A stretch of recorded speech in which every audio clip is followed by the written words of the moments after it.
নেতাকে এই কারণে ধন্যবাদ জানাই। আমরা যারা জানি যে রাজপথে যারা আন্দোলন করেছে, বিভিন্ন সংগ্রাম করেছে বিগত বছরগুলিতে, তাতে মাহবুবুল ইসলাম পিঙ্কু একটা স্মরণীয় নাম। আমরা সবসময় তাকে রাজপথে দেখেছি এবং আমরা মনে করি যে আগামীতে তার ভূমিকা মূল্যায়িত হবে, দল মূল্যায়ন করবে এবং তাকে যোগ্যতর স্থান দেওয়ার জন্য অবশ্যই দল বিবেচনা করবে।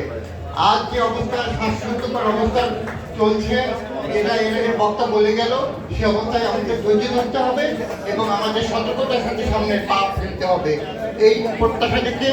এবং আগামী দিনগুলো ভালো কাটুক, বাংলাদেশ সুস্থ এবং একটি গণতান্ত্রিক চর্চা হোক, বাংলাদেশ শান্তির পথে এগিয়ে যাক, এই প্রত্যাশা ব্যক্ত করে আমি বাংলাদেশ জাতীয়তাবাদী যুবদল কেন্দ্রীয় সংসদের সাবেক সভাপতি ফরিদপুরের গণপতি নেতা, আগামী জাতীয় নির্বাচনের ধানের শীষের গণপতির প্রত্যাশী, ফরিদপুরের আমাদের প্রিয় নেতা জনতা জনাব মাহবুবুল হাসান পিঙ্কু ভাইকে বক্তব্য অনুরোধ করছি।